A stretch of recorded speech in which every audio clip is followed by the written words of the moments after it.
Good morning, Deborah. Good morning, Did you Morton. have did you have a good night's sleep? I did. Can I just please give a shout out to RC, our number one attendee? Yeah. Hello, RC. Yeah, hello RCC. Yay! I look so forward to seeing you every day now. Every day now, you have to send me a note on LinkedIn or something just so I know that you're out there. That's so cool. Deborah, did you pay attention to the video I just played with all the people? I did. Is there Mm. a quiz? No, I was just thinking that Ooh, now we are only having today and tomorrow left for this quite exciting week, in my opinion. And I was when I saw this, it just struck me what a field of resources we have gathered yeah. in this event during the week, right? Yeah, I mean, there is a library of information in the Smart Factory replays that I think is going to have an effect for way longer than I think you even think. Because, uh, well, there are the people that understand that will watch, and then there's the opportunity to help people who might not understand why this is so important by framing these conversations a little bit. I'm going to say down to my level, down to my level of understanding, and then providing them the information and the resources. So, I mean, I just think it's been really amazing. And as somebody who is not a technical person, but 1000% believes that the world is coming this way, I've really learned a lot, and I've really appreciated um, really the open knowledge sharing that has been going on. Doesn't there haven't been really been pitches from vendors. It has been Not too really much anyway. well, everybody needs to quantify their time in some way, but at the end of the day, I believe that if your intention was to get people to start thinking bigger, I'm not going to say differently, I'm going to say bigger, because everybody who has been attending, I think, is on your page with this. Mm. But I think that you will make important steps as far as getting more people involved, which means that the print industry will be better for it. So thank you, sir. You're part of it, so thank you, Miss. So no worries. Madam I, Ambassador RC calls me. yeah, that's true. No, I appreciate what you say, and we have known each other for many years now, and I think that what we always talk about, from different perspectives, of course, both man, female, American, Europe, Mm, audience, buyer side, and more the technical side, business side. I mean, all these different angles. It comes down to one denominator we have, and that denominator is that we believe that if people have access to knowledge or learning tools, it can elevate the printing industry, right? hmm And that is um, what I'm happy about with this sessions we have done this week so far.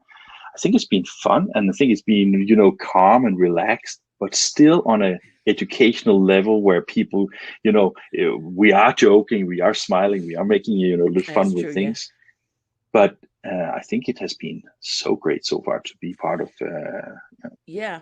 I just laughed when you said relax because it's not a light subject, It's really uh it's not it's not a heavy subject, but it's an important subject. So it does take concentrating and understanding, to all the points that everyone has been making, how everything fits together or how it Mhm, could, mhm, and how that becomes an advantage for not just less human touches, but more about seeing the entire ecosystem of a print shop as part of a smaller ecosystem of the bigger world, and mhm, how that all marries together. And it really has been fascinating.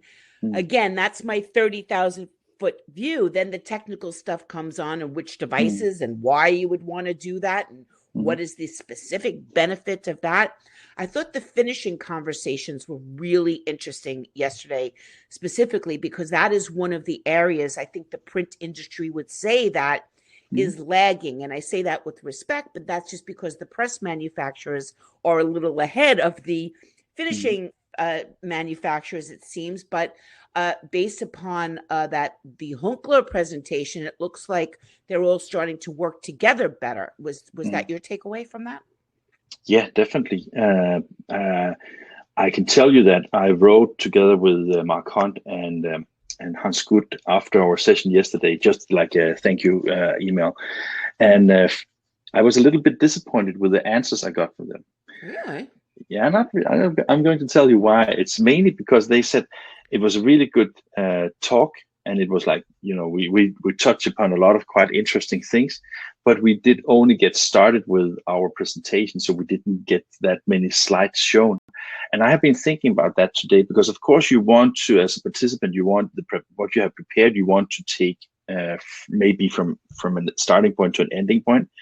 But I think that what I experienced from yesterday, and also from the Q&A afterwards, was that a lot of people actually like that we sometimes have the time to discuss, as you say, from the 30,000-foot perspective down to the to the bolts on the machines, just to take it from the high perspective to the things that are important. So, and that takes me a little bit to what I'm going to talk about now, because the subject for this week is, as you know, the smart factory, and I have prepared a presentation about what the digital mindset is, and I don't think that it is schooled. I don't think it's a schooled example.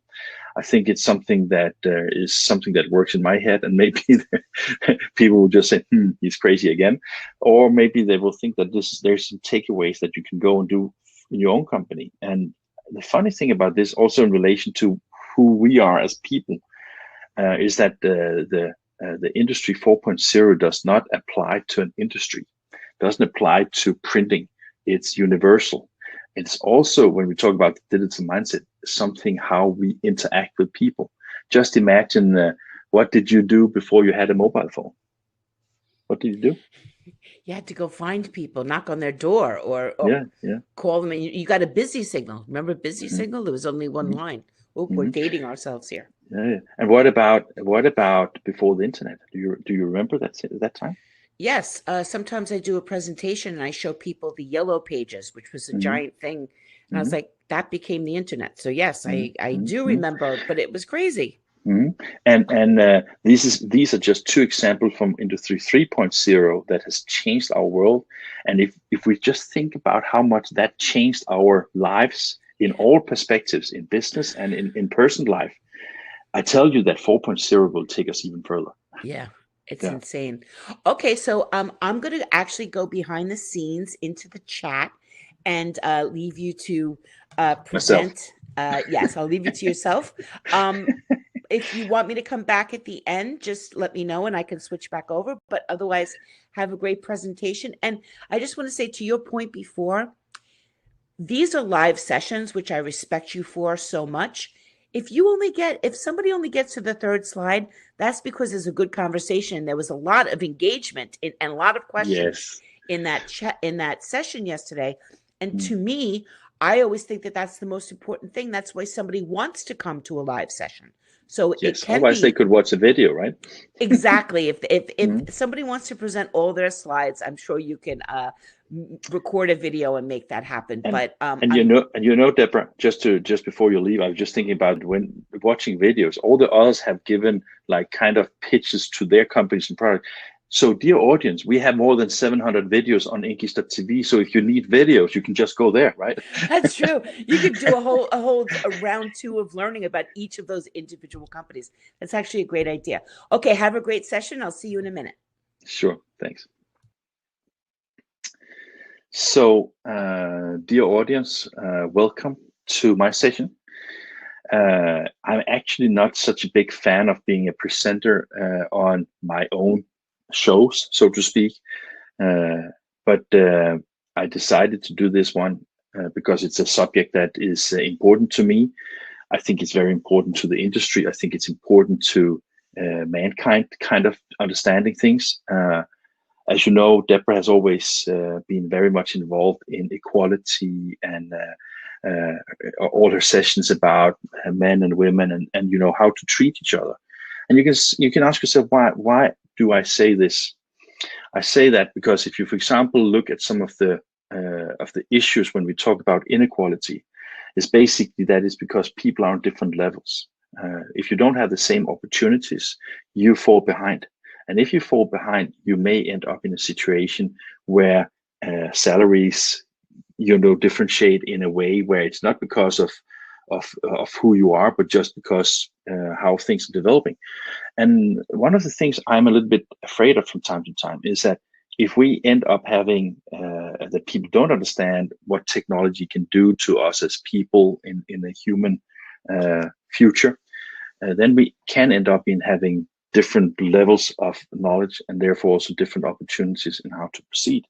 So in my opinion, this is a very important subject, and it's something that I hope that you will join me for the chats afterwards, so we can have a discussion whether I'm right or wrong in this perspective. So the question is, what is a digital mindset? Before I dig into that question, I would like to show you something that I have prepared, and you can think of this in any perspective, any business, but of course I refer to this from the printing industry. When I started in the printing industry in around year 2000, the time was different.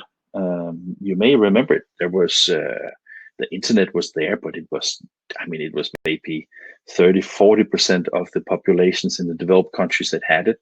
Having a mobile phone was not for everybody. So at that time, if you look at this little presentation I have done here, you can see that the competition was very local. I remember this as if I was working in printing company number one, in the same city I lived, there was maybe 2-3 other printing companies, and the most competition you would experience was local. It was very, very rare that any businesses in that local city would buy anything from any other cities. And that was also because today we have social networks, and in these sessions we have had people from South America, from India, from Europe, from the US. So it shows that the communities that we are part of changes with technology. So have that in mind, please, right? So local competition was also because if you were owner of a company, you were maybe part of a local community, business community. So you were also dealing with friends, and you became friends with your customers, and your network was totally different from what it is today. And the same goes for 4, 5, 6. That's just another city. So that was how things were in 2000, for example.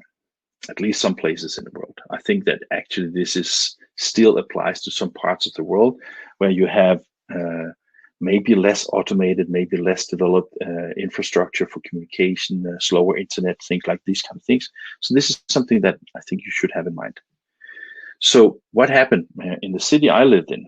It was a city with about 40,000 inhabitants, and started a consolidation. The consolidation started around also just a little bit time after 2002, I think, at least here in Denmark, maybe a little bit earlier in the US. But companies wanted to be bigger.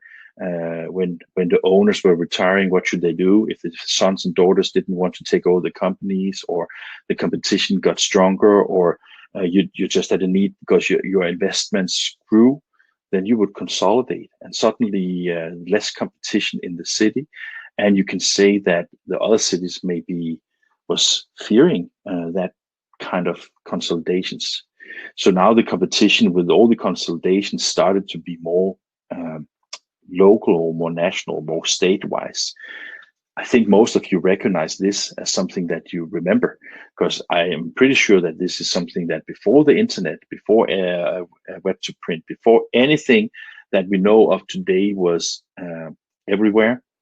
It was, as Deborah said, picking up the yellow pages, looking at the P printers, find the ones you wanted to work with, and it was a tedious job to compare prices and qualities and delivery. So you had maybe your favorites, and it was better times for the printing industry. I think that the margins were considerably higher, and I also believe that the production time was considerably more complex in many ways. So therefore, also the pricing was different. I can tell you that before I started in the printing industry, I worked to work with a printed music magazine, and we printed 3,000 copies in black and white.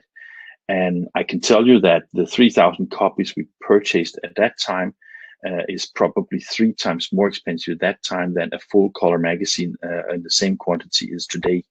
So that also shows that the competition and the consolidations and the automation of everything has driven down prices to a very, very low level compared to how it was many years ago. And the natural step is, of course, globalization. I think when I was at one point at a trade show in the US, I think it was the Print 18, which was the last of my print shows attending. I think some people were a little bit annoyed because there was a Canadian white label printing company exhibiting in the US. And I remember that one of the people that I spoke to said, yeah, the reason why I don't really like them so much is because they are cheaper, because they speculate in a lower Canadian exchange rate right now. And, this is part of the globalization mantra, that when you have competition globally, suddenly the internet plays a big role, because now you can easily find suppliers from different countries, but you can also easily compare. You can speculate about everything from currency to delivery times to labor cost in those countries. And that is, of course, changing everything again to another thing. And you might ask yourself why I'm talking about this when we're going to talk about the digital mindset. But remember, the reason why this, in my opinion, is important to understand is because this didn't happen because somebody said we want to have globalization. This happened because the technology enabled us to do things that we couldn't do before. If you could, of course, have some kind of network communication on a long distance thing in anywhere in the world at that time, but the cost of having that infrastructure was simply so expensive. So the democratization of technology has been a main driver in all the steps that I have shown you so far. So if you think of the computers back in the beginning of the zeros, 2000, the thing that also participated in change was that computers became faster and better. I remember that in 92 or 93, we started this music magazine. We had an Apple LC2, we had a flatbed scanner, and we had a SideQuest 44 megabyte hard drive. And if you look at this in comparison to today's specs, it's really nothing. But it was a revolution, because you were suddenly able to produce a magazine without having all the skills and the education and the technology that you would need to have if you were doing it before you had desktop publishing. The internet was produced. I remember the magazine I worked with was actually one of the first magazines in the world that actually delivered a printed magazine with digital photographs in it while the exhibition was still taking place. But just to put it in relation, we borrowed a Kodak camera, and it had so small photos and such a small memory that when I got home, the sizes of the photos were smaller than the thumbnail of me that you can see right now, and in considerably worse quality. And to transfer 16 photos from Los Angeles, where the exhibition took place, to Denmark with via a bulletin board and a dial-up modem, it took 8 hours to send to Denmark, right? And that was not because of the distance. That was because that was how fast the technology was at that time. Today, I have a very fast internet connection. And when I click on a download of even just before I downloaded a 400 megabyte file, it took, like a snap, right? So these things obviously creates opportunities, and that is why the digital mindset is not something that we always think of as something that we have to understand. It happens whether we want it or not. So that is something that is part of that story. If you look at the industry 3.0 from a products perspective, you can see that in this one you have like industrial products, and you can see that in this presentation you can see that it is pretty organized how you think. I mean, if you think of if you wanted to be a film media like INKISH, for example, in the beginning of the 90s or 2000, it would require considerable cost in equipment and distribution, and using the internet for that would be simply impossible to do until YouTube came along, right? And that democratized the opportunities for everybody to use a camera. And if you think of that, the first smartphones, they were smart, but they were not really high quality. If you look at the smartphones of today, really high quality.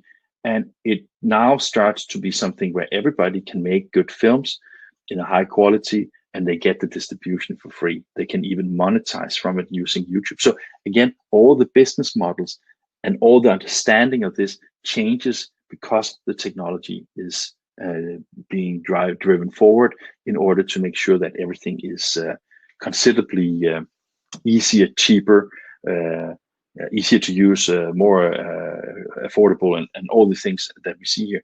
So if we compare that, industry 3.0, that is how we live, or I think that most people live now. But you would say, yeah, but it is not the same as it was before, because I mean, if you look at the starting point of industry 3.0 and you fast forward it till today, yeah, the smartphones are faster, the cameras are better, internet has speeded up, and there's a lot of things that are, changed a lot. So the big mantra in moving into industry 4.0 is something that we, of course, have to talk about, as said, in a second.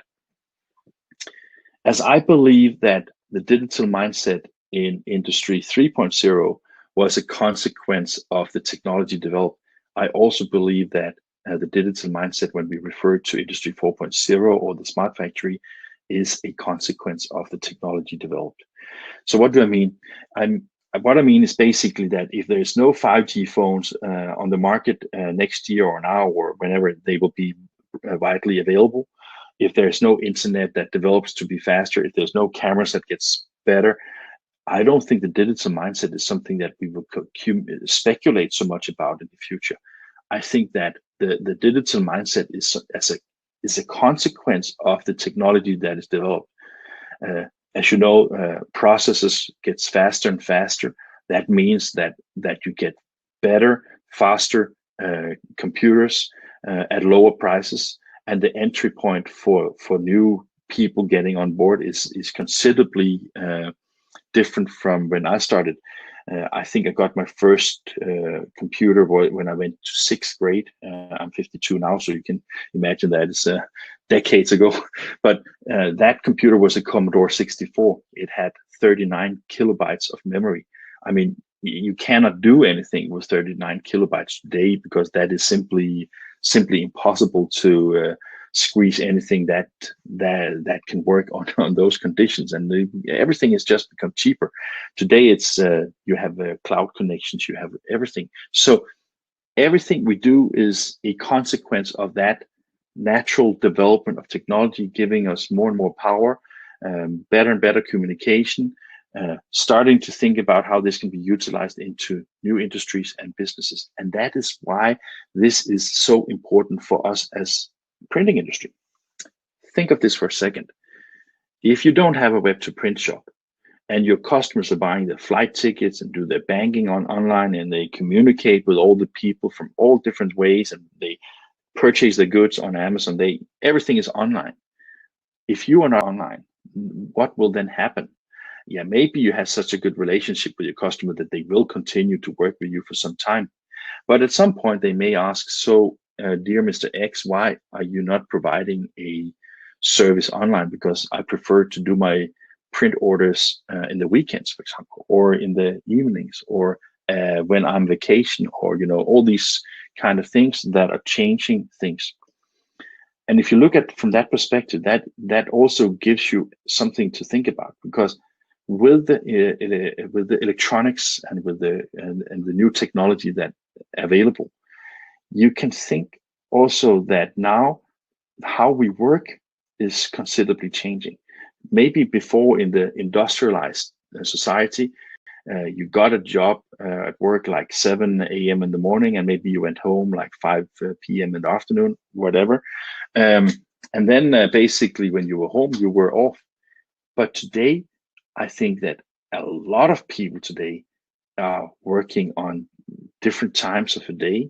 Of course, if you're working in a retail shop where you have to be there from a specific time to another specific time, you have limited options on working. But I think that office workers, salespeople, marketing people, all the people that are not really tied to a desk, they create whenever they have the time. And that means that the family patterns, transportation patterns, work patterns, everything like that changes along with the technology. If you think of self-driving cars, I like to drive a car, but what I don't like is lining up in long queues, endless queues, because of the commutes.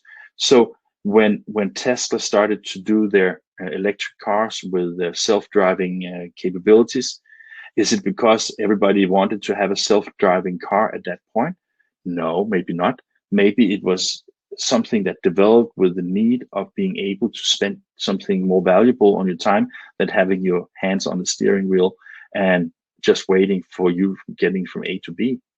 And that leads to the next thing. Why should you own a car if you can subscribe to it? Why, if it can pick you up at a specific time and deliver you at a specific time on a subscription basis, and you save a bunch of money, why shouldn't you do that?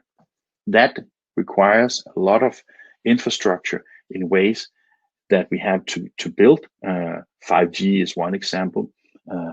IoT is another example. IoT is short for Internet of Things. And as we have learned already this week, IoT is essentially the Internet is now connecting to all the devices you can even think of. My webcam is connected to the Internet. My computer is connected to the Internet. And if you hear my phone is shaking a little bit right now, it's because it's also connected to the Internet, of course. So everything that we do is now changing accordingly with the technology and creates new opportunities. I already mentioned a few of the things, but you can see robots, automation, artificial intelligence, big data, augmented reality, democratization, disruption, 5G. And this is just to mention a few of the things we can anticipate in the nearby future, and that for sure will change our life. And remember, these technologies are already out there in pipeline or in further development. So this is not something that we can dream will come in the future. This is something that we have now, and therefore everything is already, as I said, a consequence of the technology. So regardless whether you agree on all the other things I said, I think we can agree on at least that one, right? So you can ask yourself, if we can automate, if we can use robots, if we can work from home, if we can do all the things that have been talking about for the last almost half an hour, you can think of it like this: what happens to labor, education, and wages? My youngest son, he doesn't like to go too much in school, and he asks, why should I go to school? Because I have Google. It's a difficult one to answer, right?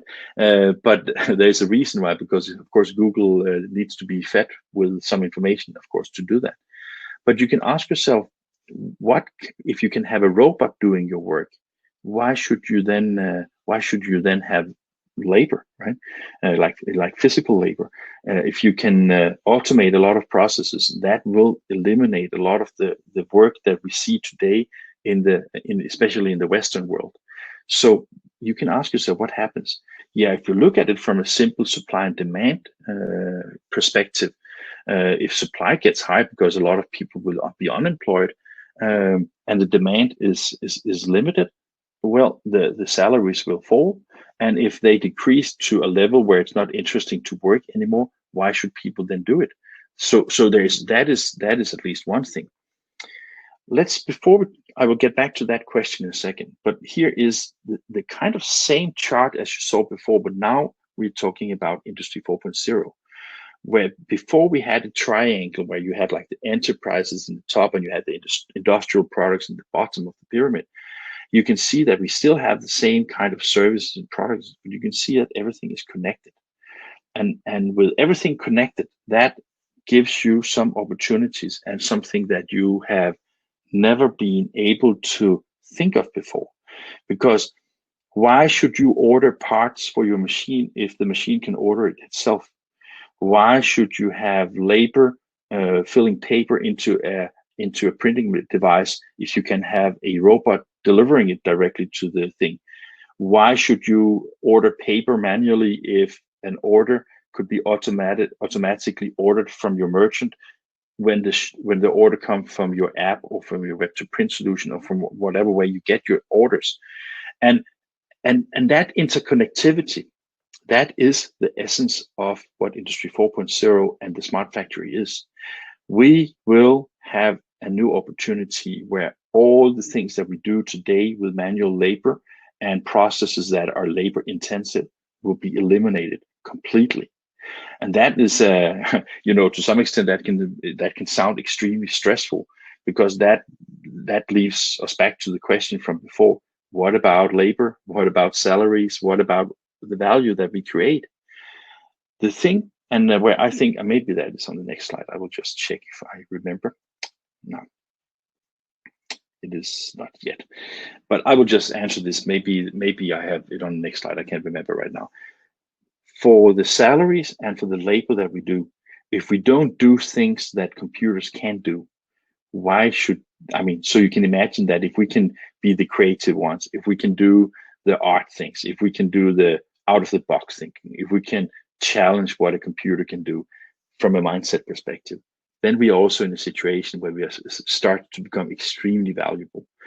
I think the world has already shown that with Facebook, with Twitter, with social media in general, the democratization of communication has given everybody, including myself, an opportunity to become opinion makers in a world that would have been totally impossible, because just a couple of decades ago you would have to have access to the printed media, like in a newspaper, or publish a book because you are an author, or these kind of things, mass media in a way that is by many seen as a little bit old school today, right?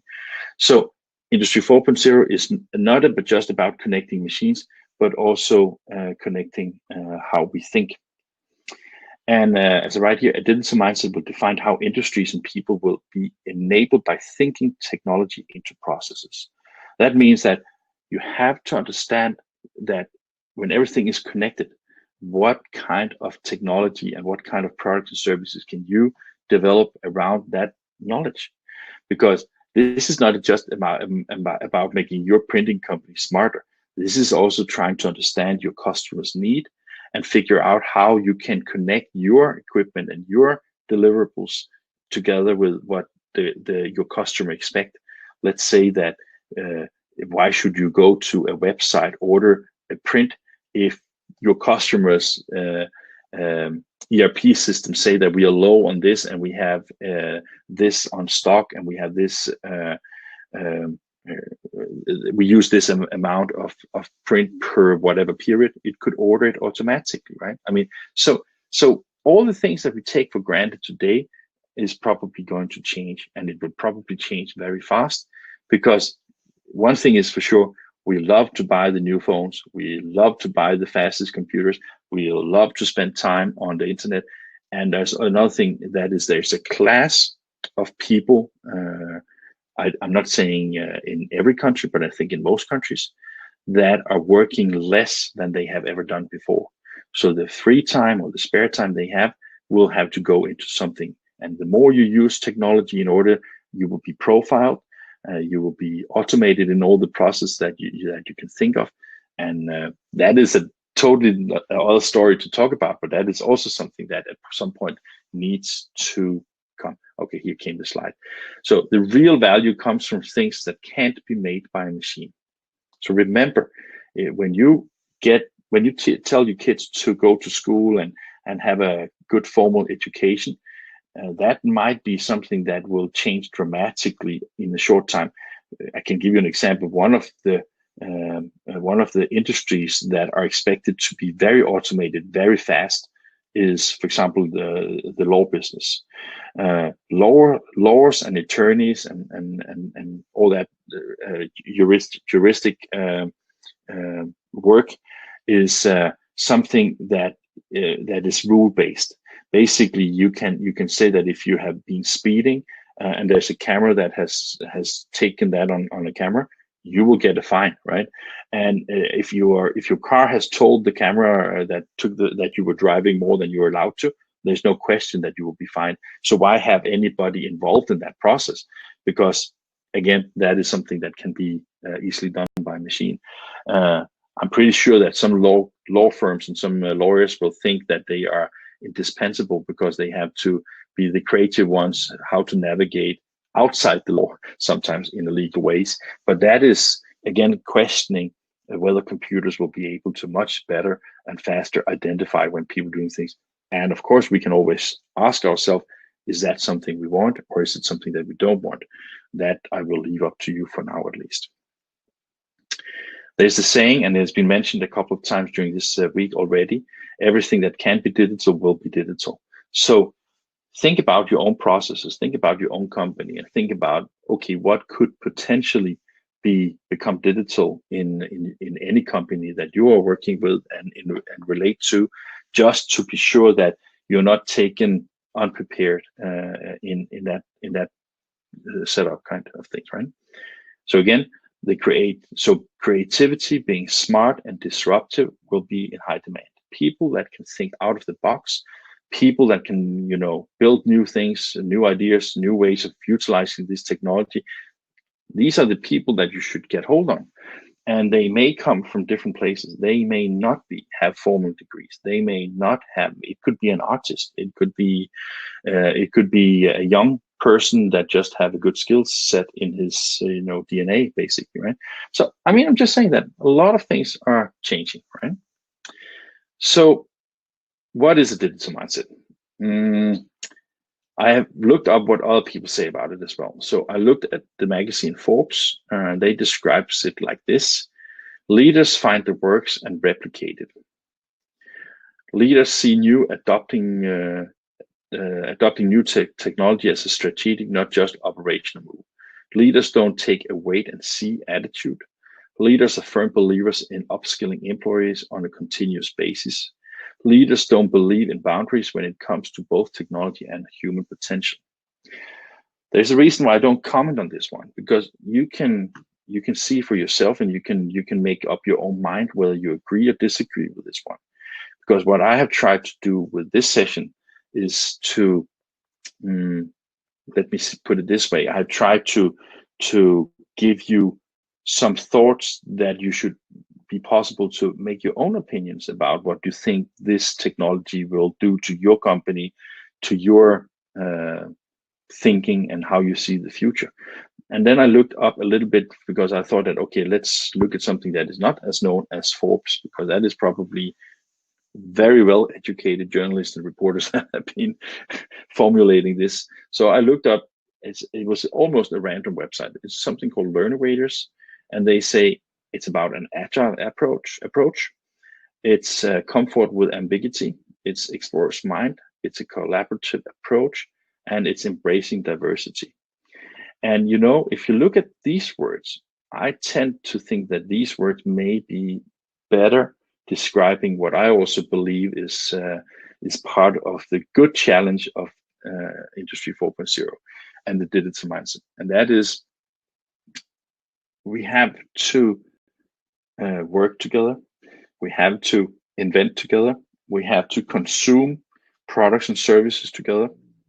We have to embrace diversity. So all the things that we maybe sometimes in the past and in history didn't have to, we have to do that now in order to make sure that we explore the full potential of the digital mindset and the smart factory and Industry 4.0. So I think that is some very good words, actually. And then I decided to describe also, I just turned off my camera so I can see what I've written. The ability to collaborate, identify the advantages of technology, identify the creative and disruptive, hint unique, in what you do and create value based on the mindset of one. Think about that. That is actually a very optimistic approach to the definition, because if we can not only connect all the devices and all our minds into a kind of connected network, but also leave that to be more like a bigger and better understanding of where we want to take our societies. That can be from an environmental perspective, it can be from science perspective, it can be from healthcare to distribution of wealth, and all these things is something that maybe is better enabled in a time where it's not so much based on supply and demand, and maybe less also in relation to that. If I'm not trying to be any socialist or anything like here, but distributing the wealth into that more people get the same opportunities, and therefore also we will have people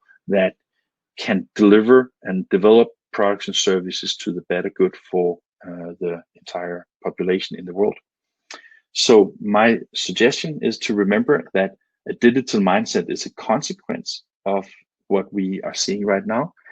And with that said, I appreciate your time. I hope I said at least something that was valuable to you. And Deborah, if you're listening to me, you could join me because we have some time. So maybe you think this could be interesting to talk about.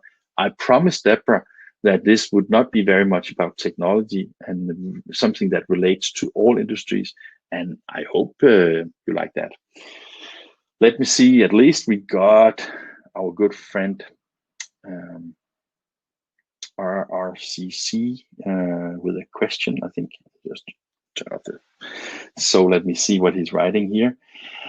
Very good topic and good information, sir. If we move on to the more digital, can your brain works faster, or is it just a follower of technology inventor? Previously, we remember almost 10 phone numbers. Now we depend on only the mobile and internet. How COVID affect humans' daily activity in future? Some sort of situation happens in computerized that time now. Overcome the situation. I think that was more of a comment than a question. So so I will leave that now, and I think that Deborah will join me for a second. She's joining me now. So welcome back, Deborah. I'm here. So was it rubbish I was talking about, or was it okay? No, I thought there was a couple of things that were pretty interesting. I actually posted them on LinkedIn. Something that you said early on about I interpreted it as the chicken and the egg kind of digital mindset, right? Where you first have to have the technologies out there to embrace them, but if you don't have the right mindset, you won't want to embrace the technology.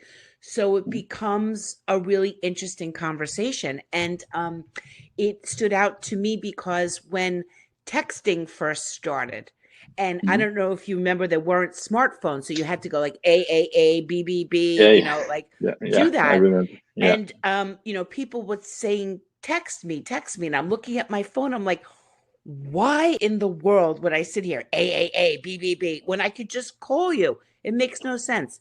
Now, if anybody calls me, I'm like, why are you talking to me? Why are you?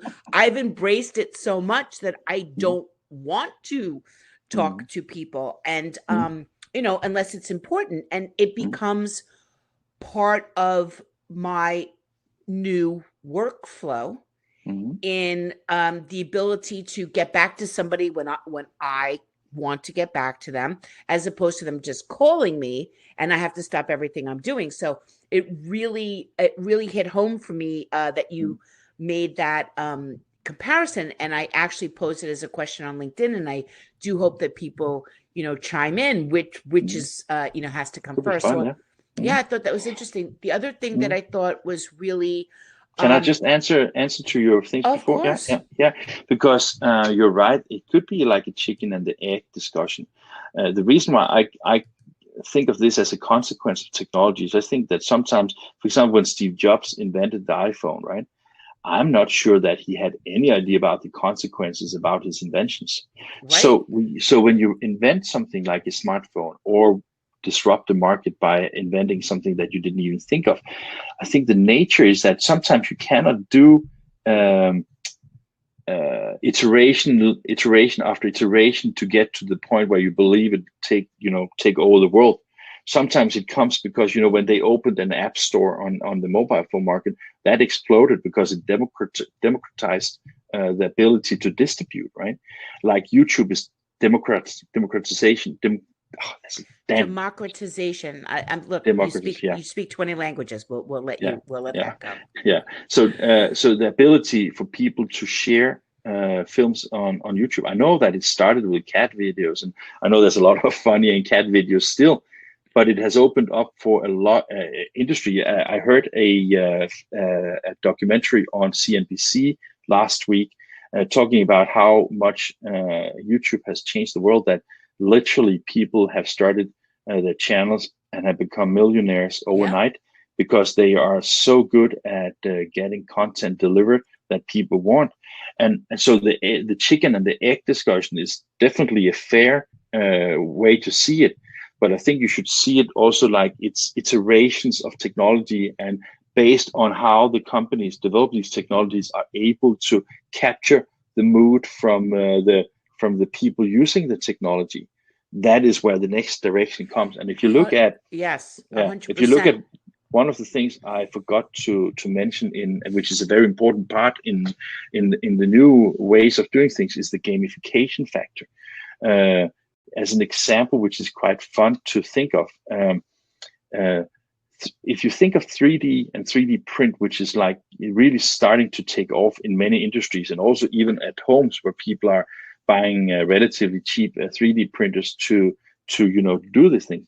I don't know if you ever tried to work with a CAD program, but I never got around having 3D perception on the screen. But all the kids today, they play Minecraft, which is a 3D world. So they will have everything in 3D already in their mind, which will again democratize how productions of toolings and all the things that you might appliances that you need at Right. home will change everything dramatically again. Yeah. And those kind of things are really, really interesting to think about, because maybe even the big companies will not be the ones that will be the winners of the futures. Maybe it will be multiple small ones that are really good at making sure, because distribution is not whether going to Walmart and find your stuff there. It's the internet will give it to you. And when you said before, for example, how you use texting as part of your life today, the next step, and I think that maybe you already use it, or I know that you use Alexa, for example. Robots will help us. Robots will start helping us with the things that are too tedious that we don't know. So I know in America, we don't have Alexa so developed in Europe yet. But if you want to order a pizza, or if you want to book a table at a restaurant, you just say what you want. You don't need to call somebody. You don't have to write somebody. You can just talk to your virtual assistant. And maybe also you will appreciate that on your phone, that if you are getting a text message from me, call me at 5, and just put in your calendar, and then 5 minutes before 5 say we made an agreement to talk to each other at 5. Why should you spend time on something where the phone can just say, I don't have anything else on my calendar, so yes, let's meet at 5, right? So these kind of things will definitely, and that's why you can see that just talking about these things, I think that most people now will understand that when I talk about the digital mindset as a consequence of this, if we didn't have these options, we wouldn't have to talk about or think about them. But these technologies will be developed regardless. Yeah. There's for example an American company that is I can't remember, something Boston, something that do really amazing robots. Also a little bit scary because they can be used as soldiers or for like industrial kind of work. And if you look at these things, they are also a result because you have to have small electrical engines to you do all the maneuvers. You have to have smart, fast computers in order to make sure that it can do the things they do. And what happens? Who knows? Who knows? Maybe next time you go to Walmart, you will see a robot doing the shopping for your neighbor because he doesn't want to go there anymore, right?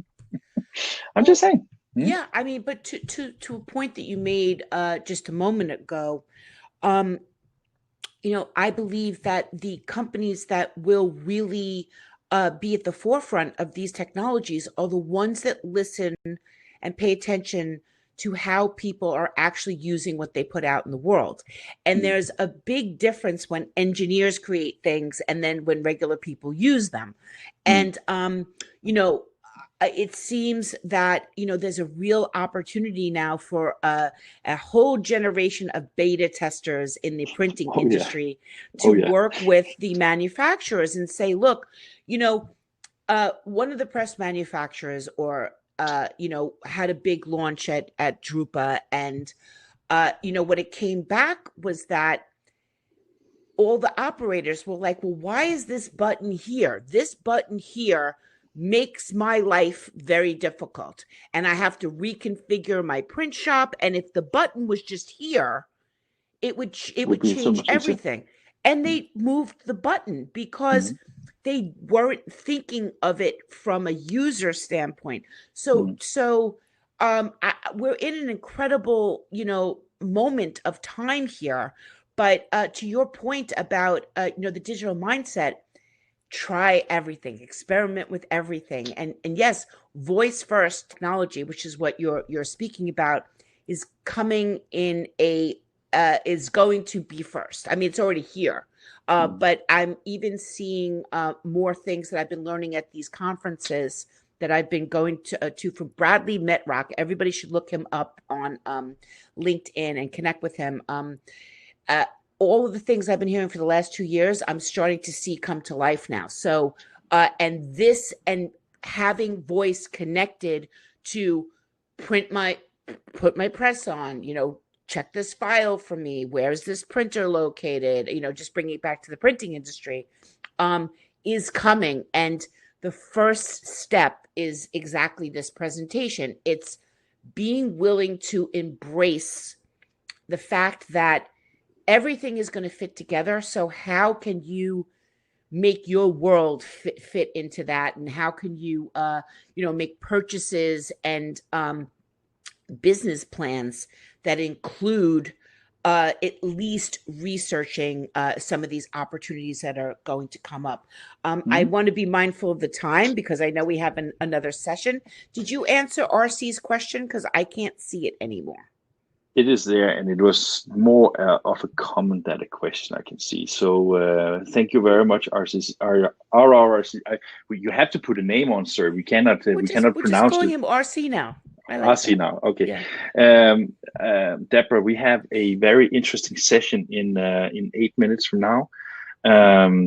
Adam Size and Dan Still. Dan, he used, when I met him the last time I met him in person, he was working for InFocus. Oh, and really? both of us we like InFocus a lot, right? So I met him actually when he was working as a consultant with a printing company.